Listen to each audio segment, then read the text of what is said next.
Alpha Production, nous sommes dans notre tournée à travers les villes de l'espace européen. Nous sommes ici à Paris, nous sommes en France et juste derrière moi c'est la tour Eiffel.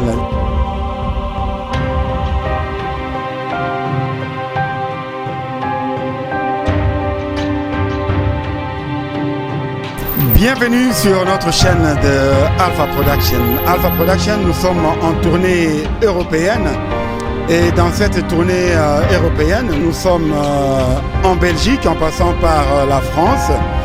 C'est juste pour vous montrer que nous voulons voir les lieux mythiques de l'Europe. Après avoir vu la tour Eiffel, maintenant nous sommes à l'Atomium qui est juste une icône pour les Belges, pour la Belgique, qui est le centre de l'Europe. Donc voilà. Et bien voilà, fidèles internautes, très chers compatriotes, nous sommes très heureux de vous avoir nombreux devant vos petits écrans pour suivre Alpha Production dans le cadre de notre rubrique Écho de la diaspora congolaise.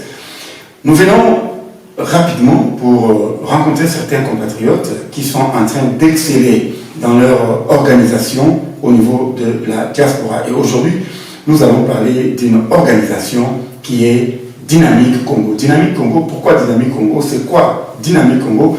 Vous en avez entendu parler dans différentes organisations au niveau de la diaspora. Alors nous venons rapidement pour un entretien avec un des membres de cette dynamique. Bonjour.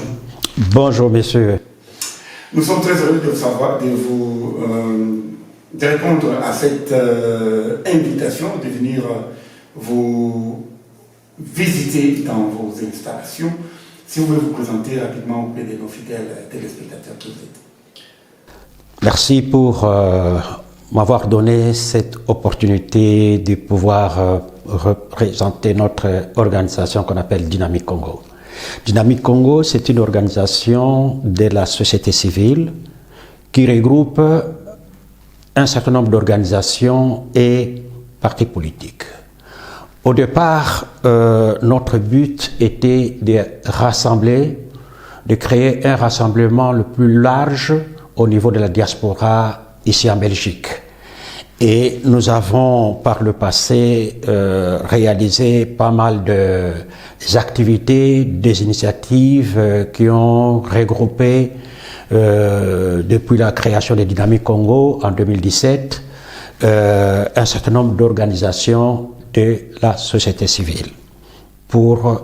Et notre but est de pouvoir former les gens à savoir comment il faut défendre les intérêts de notre pays et aussi nos intérêts en tant que membres de cette diaspora congolaise ici en Belgique.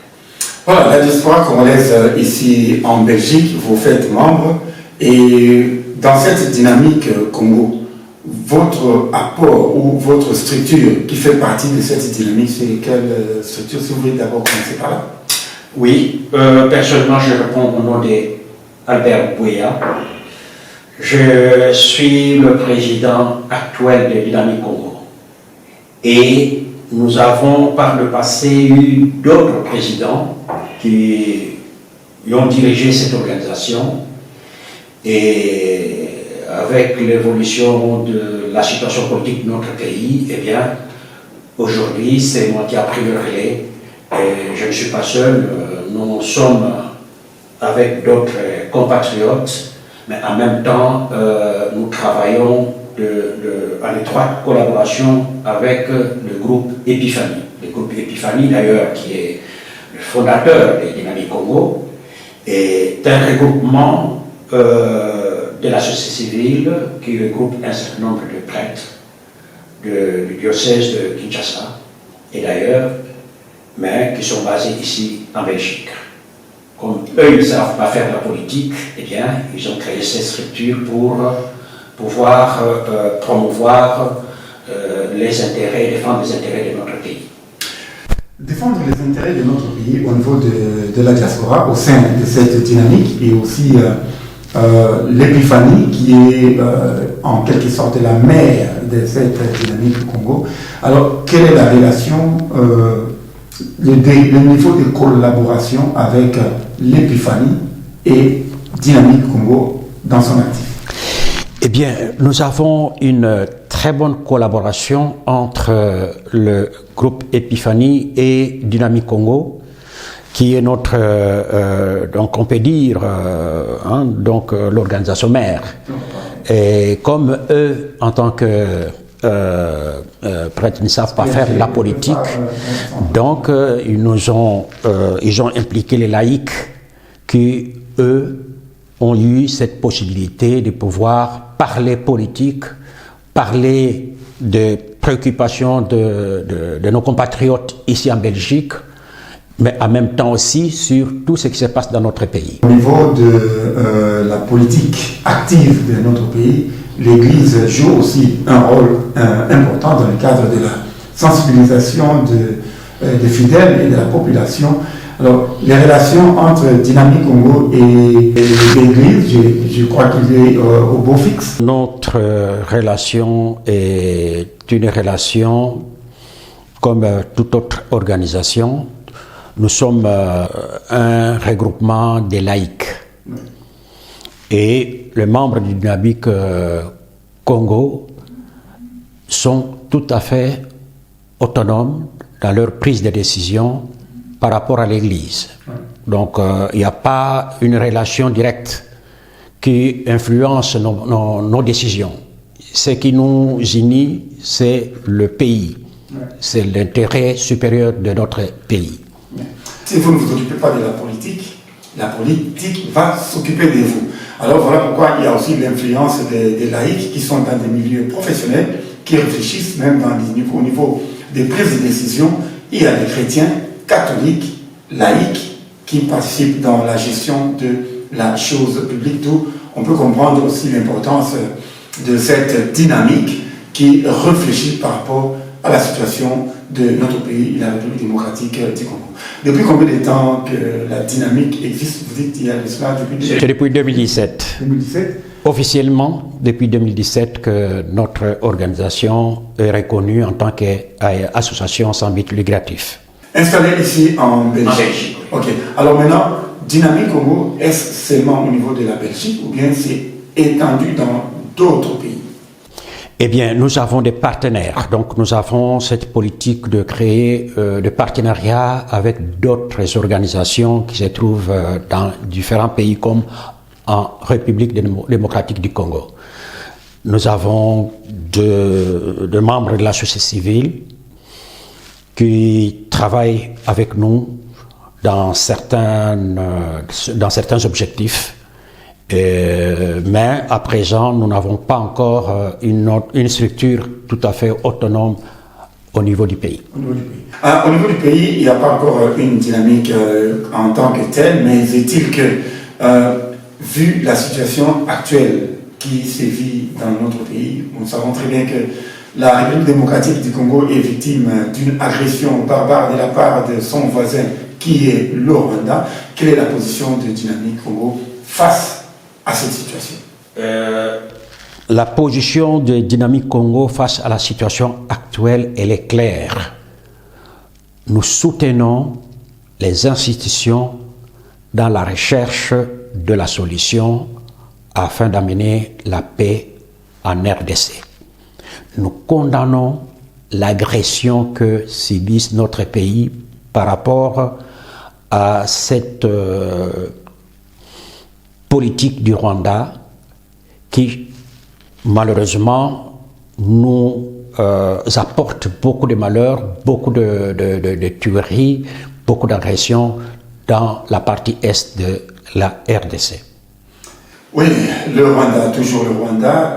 Nous savons très bien que récemment, il y a eu des résolutions qui ont été prises pour sanctionner le Rwanda. Il y a eu aussi d'autres pays de Benelux qui ont, en l'occurrence, le Luxembourg, qui était opposé.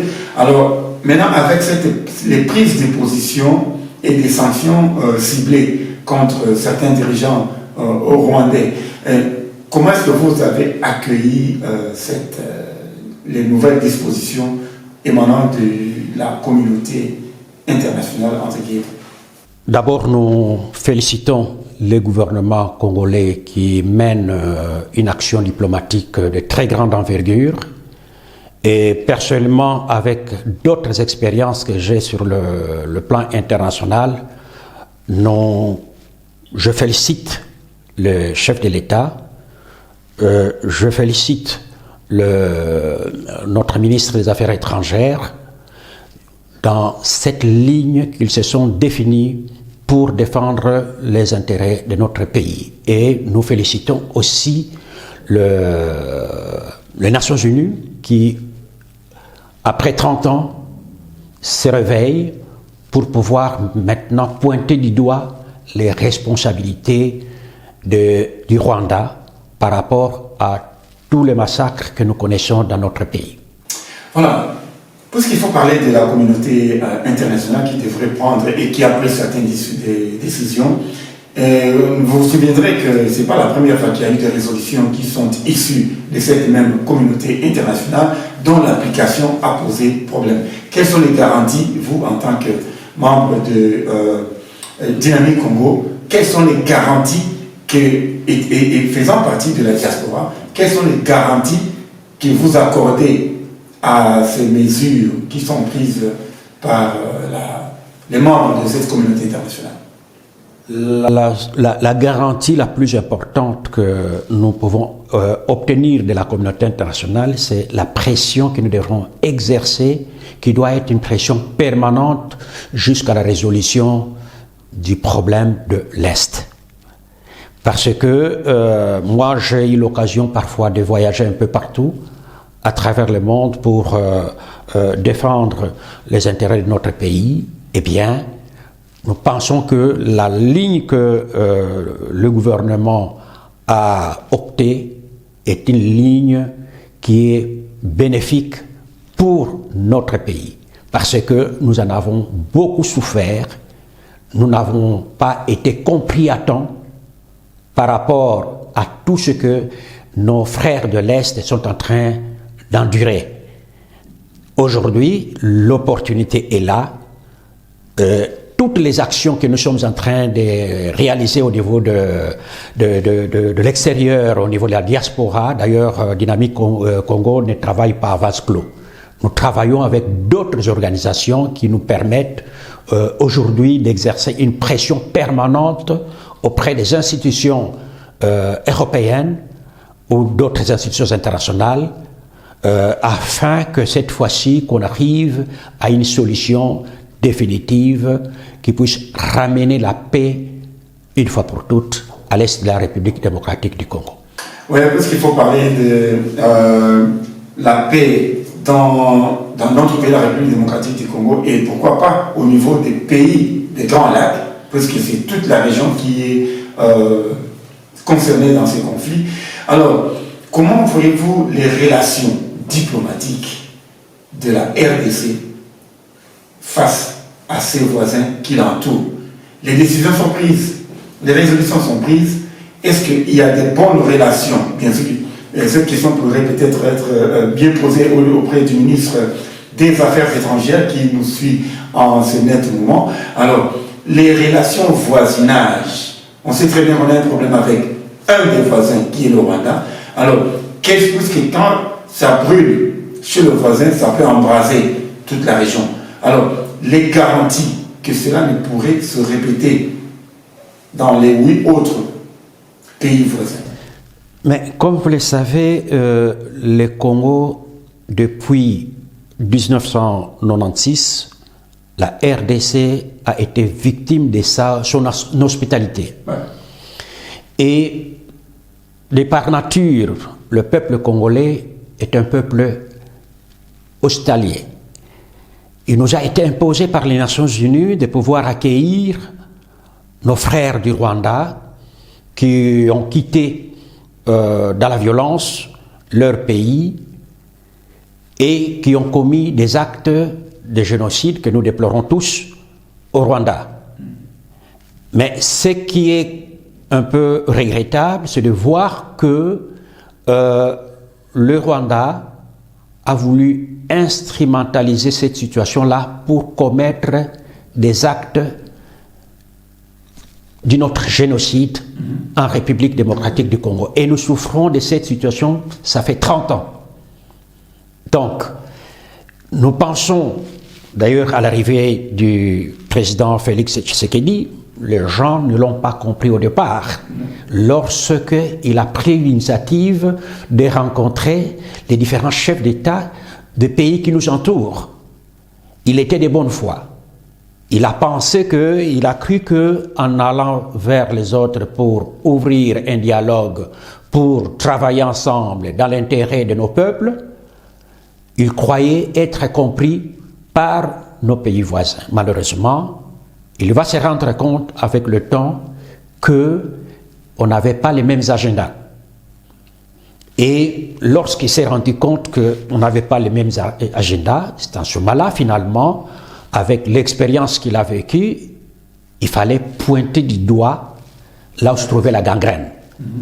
Et ce travail qu'il a fait, peut-être que beaucoup de Congolais ne le comprennent pas, ou ne l'ont pas compris. Mais pourtant, c'était ça le vrai travail qui devrait être fait. Malheureusement, nos anciens dirigeants n'ont pas pu avoir le courage de pointer du doigt le vrai problème, la gangrène. Et le Rwanda était parvenu à manipuler en interne nos compatriotes, mais en même temps aussi à l'externe.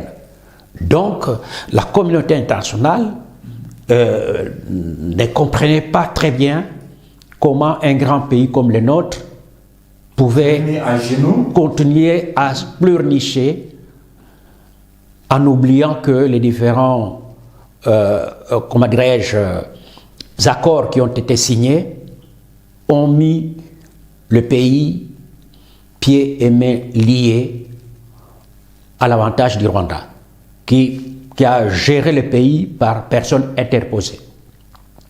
Et les conséquences, nous les connaissons.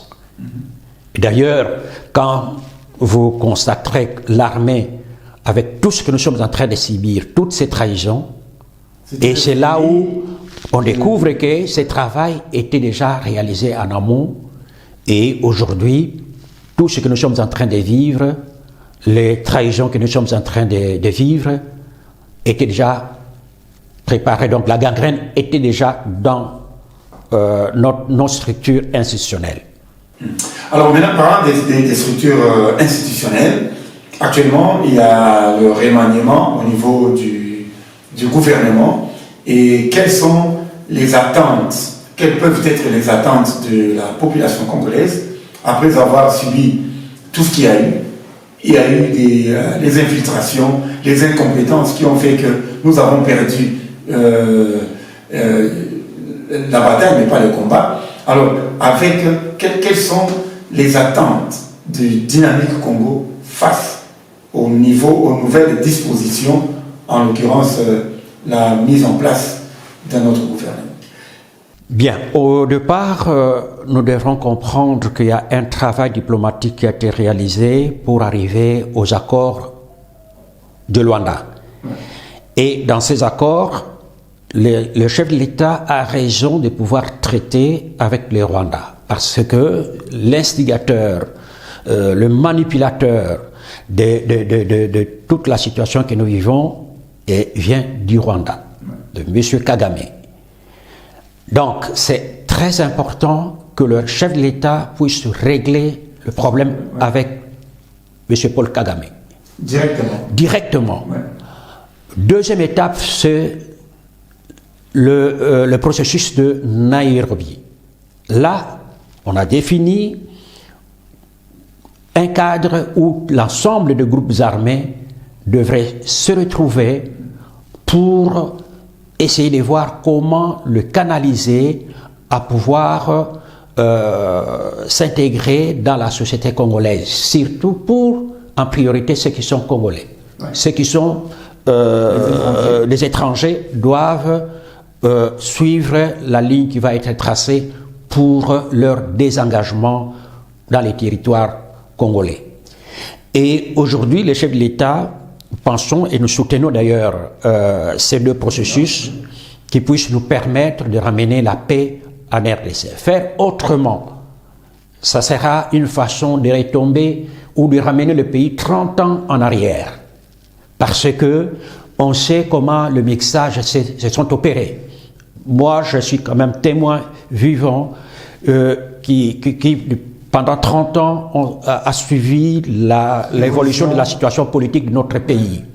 Et même à l'époque, avant Sun City, je fais partie de ceux qui ont été avec d'autres compatriotes en première ligne pour chercher des solutions dans notre pays. Ici, pratiquement, les différents groupes rebelles, comme au niveau du gouvernement de l'époque, eh bien, passaient par ici et nous échangeons avec ces structures-là. Et aujourd'hui, les conséquences, malheureusement, elle est catastrophique de voir que ceux-là qu'on croyait être des Congolais, quelle que soit la manière dont ils ont acquis la nationalité, avaient un agenda tout à fait différent de la compréhension de la situation du pays, avec l'ensemble, la majorité de la population congolaise. Donc là, nous pensons qu'on ne peut plus retomber dans ces erreurs-là. Et nos compatriotes doivent comprendre, et nous devons être unis pour arriver à mettre fin. Stop, 30 ans, on doit mettre fin. Ça suffit. Il faut que la vraie paix revienne dans cette partie de l'Est. Ceux qui ont des agendas cachés, qui pensent que c'est leurs intérêts personnels qui doivent primer sur les intérêts de l'ensemble du pays, seront isolés. Et nous ne pouvons plus accepter. L'opportunité est donnée pour, une fois pour toutes, mettre fin à ces gâchis, cette violence inouïe où pratiquement on a perdu des vies humaines, en commençant par les enfants, en commençant par les jeunes, mais aussi les femmes qui ont été victimes des viols, donc d'une violence inouïe. Et ça, c'est inacceptable. Je crois que le moment est venu de mettre fin à cette situation-là, comme nous avons cette opportunité au niveau de la communauté internationale de maintenant. Donc, le Congo doit saisir la balle au bon. Voilà, c'est extrêmement important. Vraiment, c'est très important que le Congo puisse saisir cette opportunité pour ne pas retomber dans les erreurs du passé. Et dans notre temps, on dit, la justice élève une nation. Nous savons que dans notre pays, la République démocratique du Congo, il y a cette impunité qui a élu domicile, des personnes incriminées qui sont pratiquement non pas inquiétées. Alors maintenant, s'il faut dire un conseil à donner au gouvernement, aux gouvernants et au nouveau gouvernement qui sera mis en place pour éviter les impunités et sanctionner les infiltrés au moment opportun. Nous pensons au niveau des institutions, le chef de l'État, dans sa vision,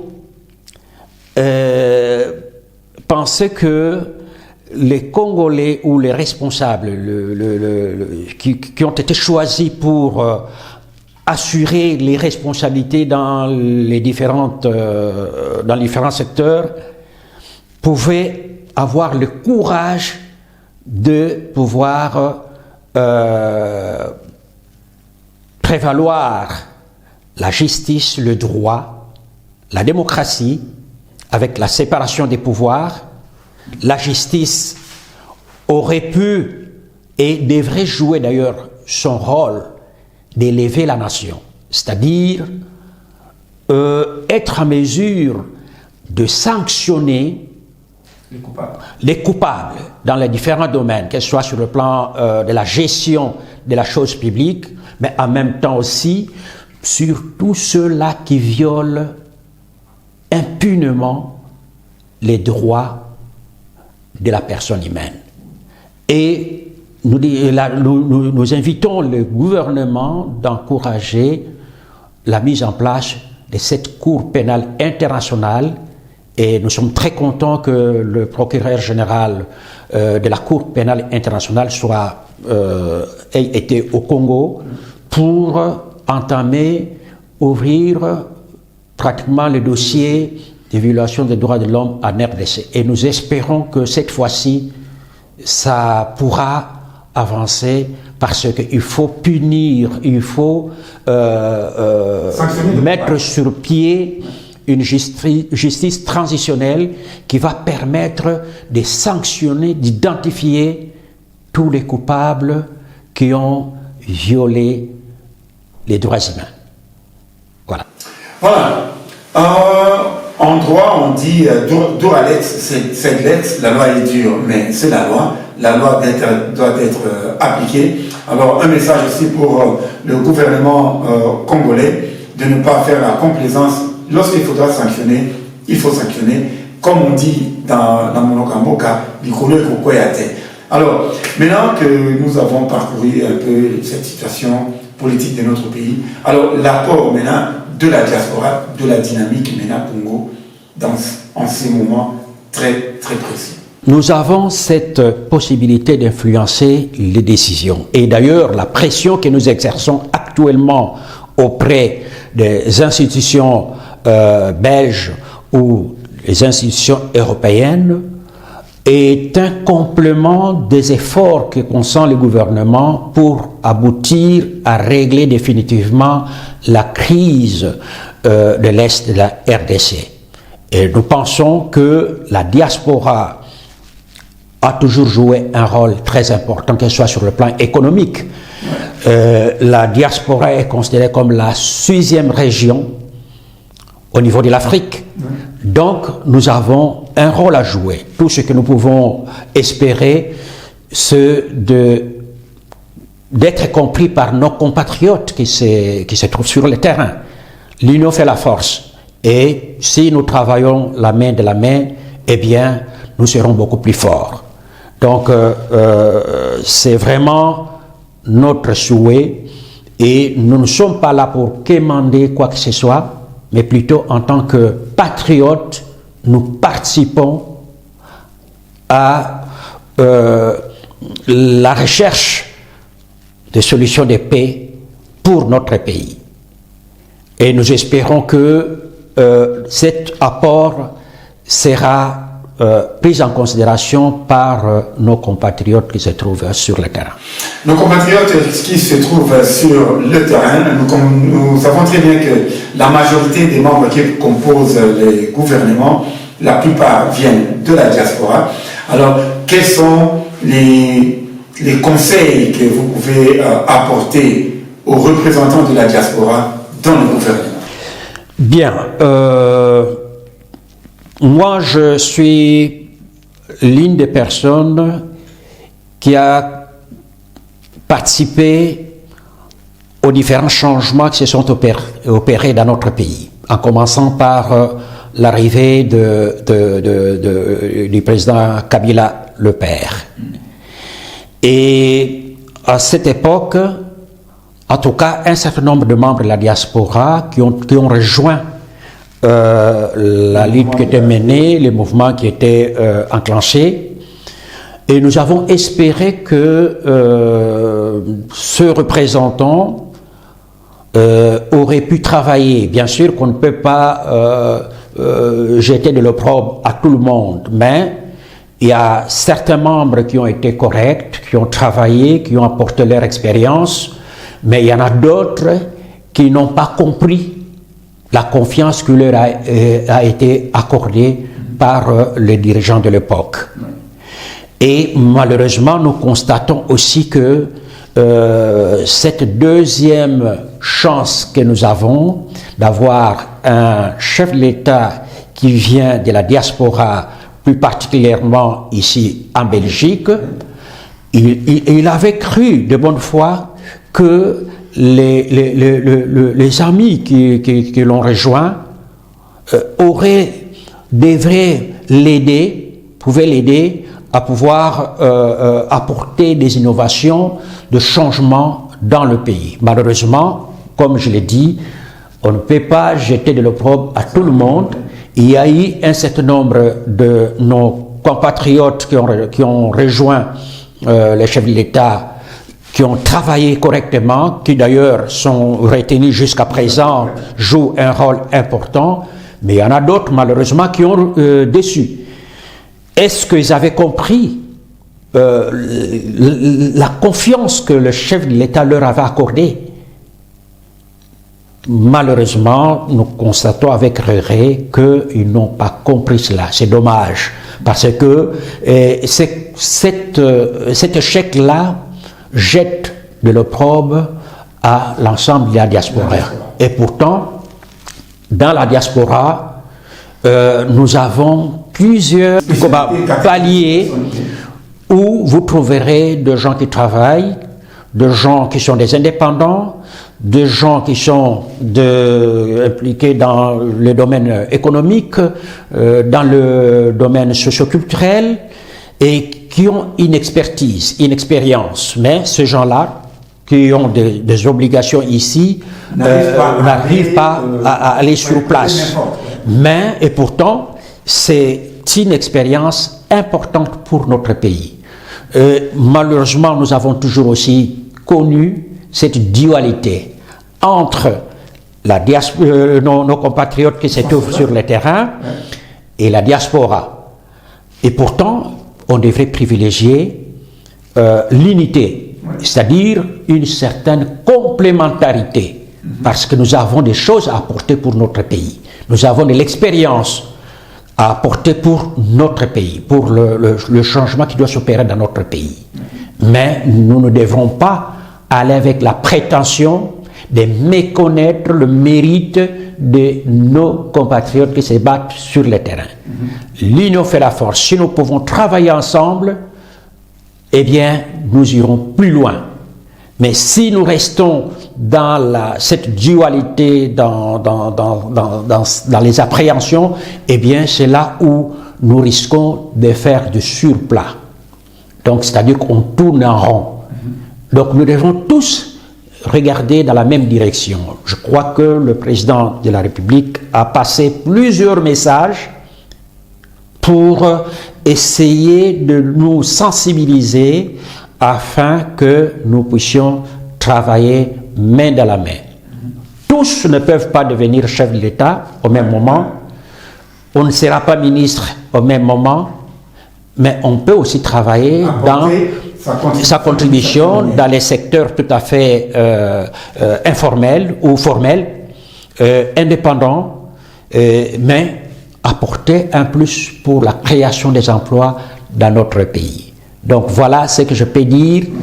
Nous devons travailler main dans la main, chacun à sa place. Dans son domaine. Le pays a besoin de l'apport de chacun pour faire progresser. Tout ce que nous pouvons peut-être exiger, c'est de mettre fin à la trahison, parce que ça fait reculer les pays de 30 ans en arrière.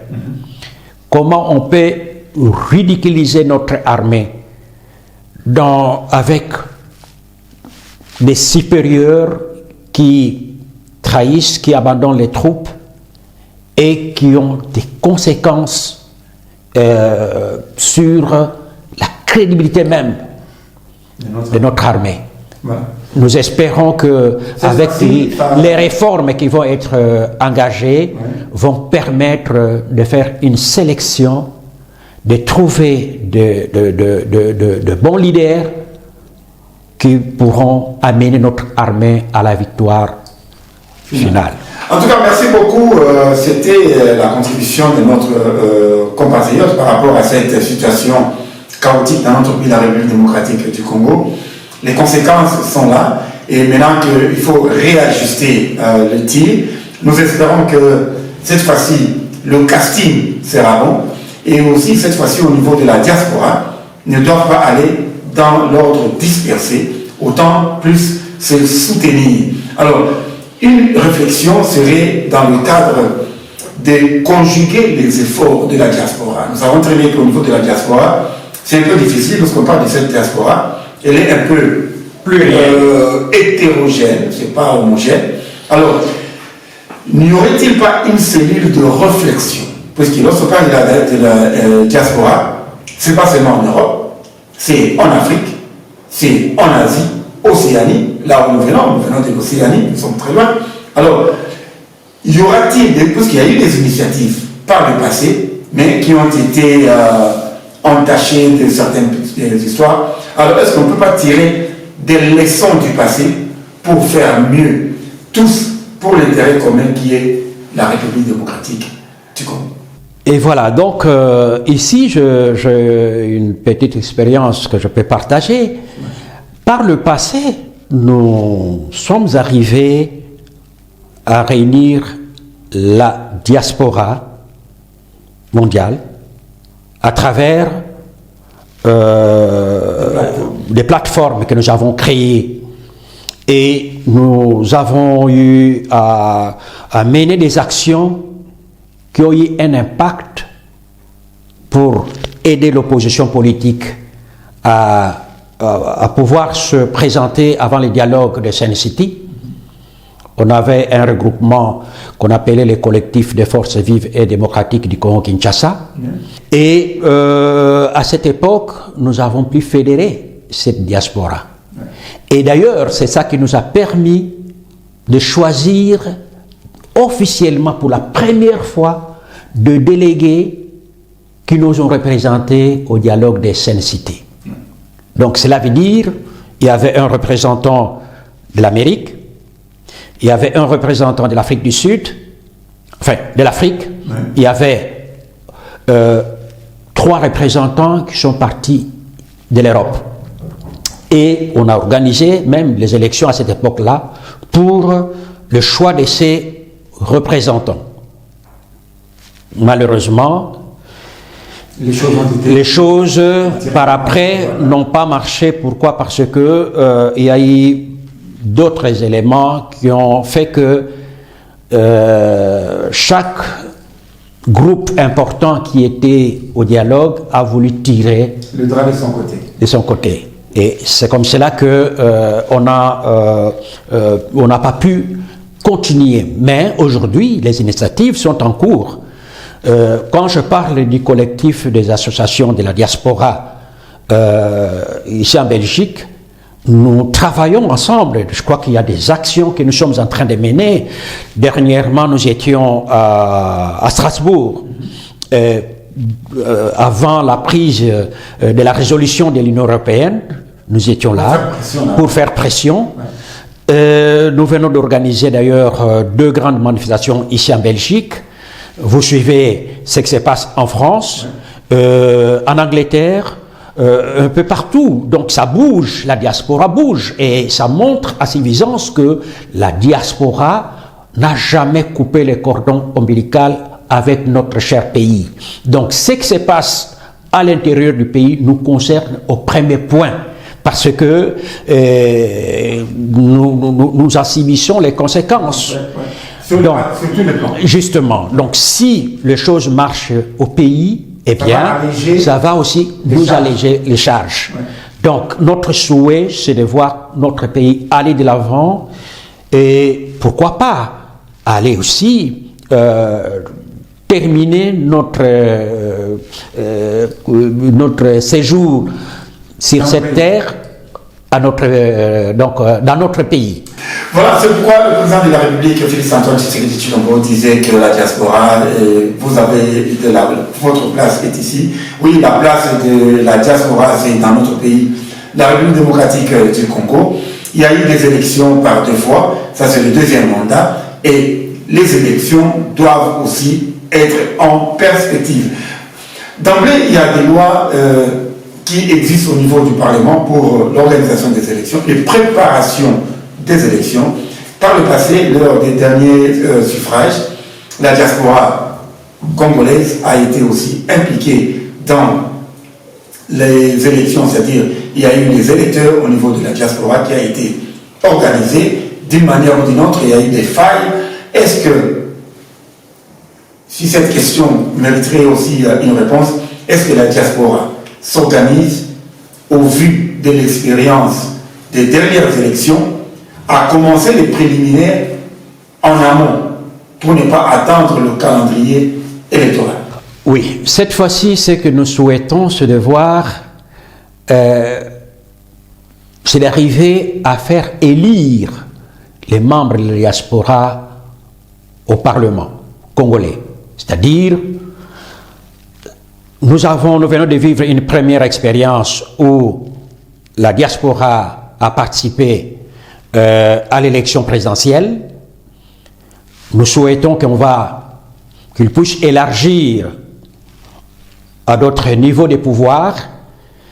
Ensuite, nous permettre aussi de postuler pour avoir de représentants officiels de la diaspora dans les institutions du pays, comme on le voit dans d'autres pays, la diaspora malienne, sénégalaise, marocaine. Donc vraiment, nous souhaitons qu'on arrive là. Parce que la diaspora... Quel serait le scénario de cette représentation? Parce qu'on connaît très bien qu'au niveau du Parlement, nous avons 700 représentants. Alors, quels seraient les pourcentages que la diaspora va se battre pour occuper certaines places au niveau du Parlement et au niveau du Sénat? Vous savez qu'à l'extérieur, nous avons une forte présence de la diaspora congolaise. Il faut dénombrer en termes de millions. Ouais. Des millions s'il faut identifier l'ensemble des membres de la diaspora. Donc c'est important. Donc on peut, selon les calculs qui peuvent être réalisés, on peut avoir peut-être 10, 15, 20% de représentation au Parlement. Et bon, peut-être 10%, puisque peut-être la diaspora, on peut atteindre le 10 millions de membres. On a plus ou moins 100 à 120 millions. Qu'on arrive à réaliser, par exemple, le recensement. Et puis déterminer l'électorat et le choix de cet électorat. Il faut le recensement de la diaspora. Nous sommes nombreux. Il y a de ceux qui sont connus formellement, mais il y en a d'autres qui ne sont pas connus formellement. Donc, si on peut arriver au niveau de nos ambassades à organiser cette diaspora, il y a possibilité que nous soyons mieux représentés dans les institutions de notre pays. Nous avons beaucoup à apporter au niveau du pays, parce que même dans le domaine des indépendants, on peut créer des emplois, on peut, apporter notre expertise et pourquoi pas amener les investisseurs au niveau de notre pays. Parce que les différents pays n'attendent plus ça, qu'on puisse créer les structures qui puissent permettre que la diaspora soit prise en considération. Peut-être qu'ils peuvent ouvrir cette possibilité, par exemple, d'obtenir des crédits à partir d'ici pour lancer des projets dans notre pays. Donc, le gouvernement congolais doit fournir un grand effort pour créer les conditions afin que la diaspora puisse participer au développement de notre pays. Voilà, la diaspora doit participer au développement de notre pays, la République démocratique du Congo. Notre message est lancé au niveau des décideurs de notre pays, la République démocratique du Congo, à son Excellence Félix Antoine Tshisekedi Tshilombo, président de la République, et à tous les membres du gouvernement, dont un bon nombre font partie de la diaspora. Alors, l'occasion est offerte, le débat est ouvert. Au moment opportun, les décideurs, les différentes plateformes vont réfléchir par rapport à ce sujet pour qu'il y ait une bonne représentation de la diaspora, la prise en compte de l'expertise de la diaspora pour l'avancement de notre pays, la République démocratique du Congo. Voilà, nous sommes donc arrivés à la fin de notre entretien. Alors, un mot de la fin par rapport aux différents sujets que nous avons. Oui. Le mot de la fin, c'est de pouvoir inviter nos compatriotes qui se trouvent sur le terrain de considérer la diaspora comme un complément à la lutte que nous sommes en train de mener pour le développement de notre pays. Ils ne doivent pas considérer la diaspora comme un adversaire, mais plutôt un partenaire avec lequel ils peuvent compter. Mais pour que cela aille bien, il faudrait que eux sur le terrain puissent créer les conditions, puissent être de bonne foi pour permettre à cette diaspora de s'organiser, de ne pas la diviser à tout bout de champ, mais plutôt à contribuer ou à encourager cette diaspora à s'organiser. Bien sûr qu'il y a une liberté pour chacun de pouvoir faire les choix qu'il veut. Ils peuvent être dans l'opposition comme ils peuvent être soutenir le pouvoir, mais ce qui est le plus important, nous devons savoir faire la part des choses entre l'intérêt supérieur du pays et nos propres intérêts. Parce que aujourd'hui, Eza Lokola, le Kamboyamabele, nous n'avons que ça comme pays.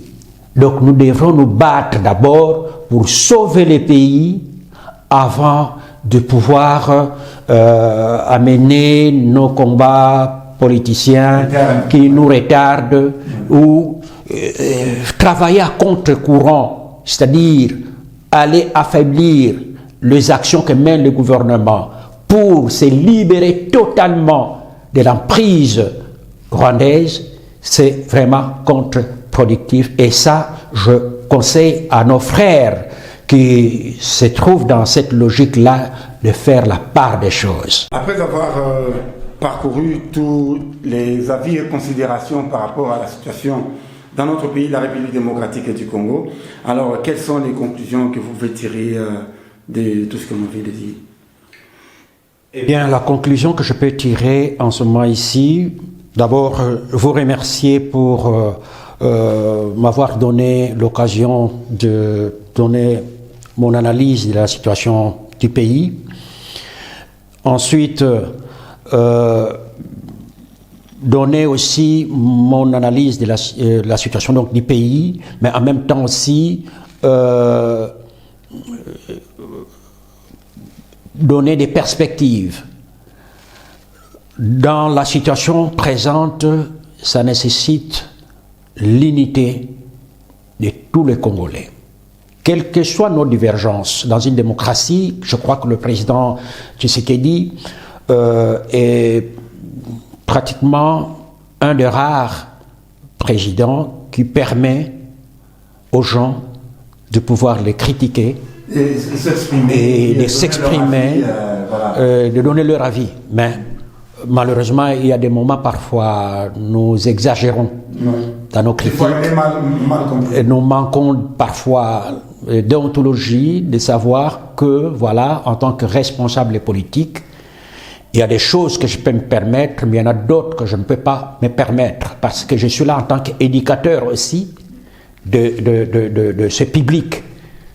Ce qu'aujourd'hui les gens vocifèrent contre le président, ils doivent savoir que demain, quand ça sera leur tour, ils ne doivent pas ils doivent pas être surpris qu'on puisse leur renvoyer l'ascenseur. Donc, je pense que nous devrons prendre conscience que si nous voulons réellement une vraie démocratie dans notre pays, eh bien, nous devrons aussi savoir quelles sont nos limites. Qu'est-ce que nous pouvons apporter comme contribution pour que nous puissions avoir une vraie démocratie? Il y a un élément aussi que j'aimerais aussi épingler. Oui. Je crois qu'il y a le défunt président Jacques Chirac qui disait que la démocratie est un luxe pour les Africains. Okay. Et qu'est-ce qu'il a voulu dire à l'époque? Si vous voulez avoir une bonne démocratie, vous devrez investir. Ouais. Si vous n'investissez pas dans votre démocratie, eh bien, vous aurez une démocratie médiocre.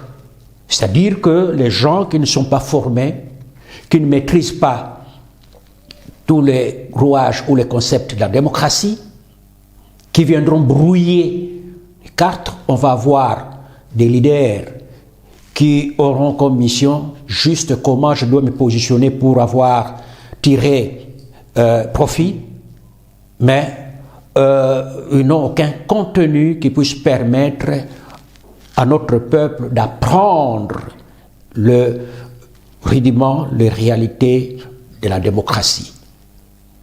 Nous devons savoir qu'on est des responsables. Si aujourd'hui nous ne pouvons pas éduquer, former notre élite politique, demain ne soyons pas surpris, d'ailleurs nous sommes en train de le vivre, que nous puissions avoir une classe politique qui a des insuffisances. Donc c'est extrêmement important de former, et je suis de ceux-là qui encouragent qu'un jour les partis politiques qui ont une représentation dans les institutions puissent avoir un financement de l'État. Cela va permettre d'apporter une certaine autonomie dans la gestion des partis politiques. Pourquoi pas financer aussi la société civile, comme on le voit ici? Oui, il y a donc, quand même des subsides qui devraient des subsides qu'on devrait accorder, permettre aux associations de fonctionner au lieu plutôt que ces associations soient toujours inféodées de l'extérieur. Donc c'est extrêmement important que cette réflexion-là soit approfondie.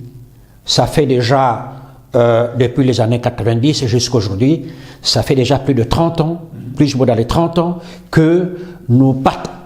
Comme si on fait du surplat, on patauge, on n'avance pas.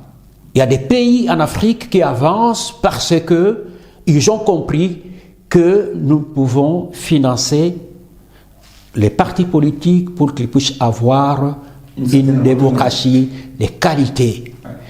Lorsque vous recevez l'argent public, vous devrez le justifier. Et cela va permettre de former l'élite politique de notre pays. Donc voilà ce que je peux dire par rapport...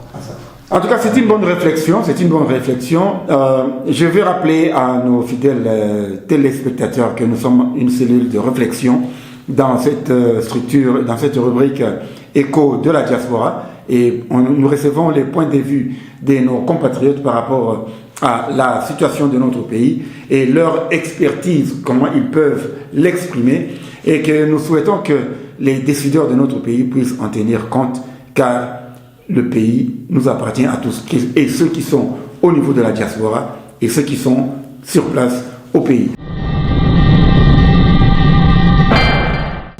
Merci beaucoup Nandenge Oyambibiso, l'accueil était chaleureux, et vous qui nous suivez, si vous avez aimé cette émission, dites un grand merci à tous les héros dans l'ombre. D'ici là, portez-vous bien et on se retrouve à la fois prochaine. Bye bye.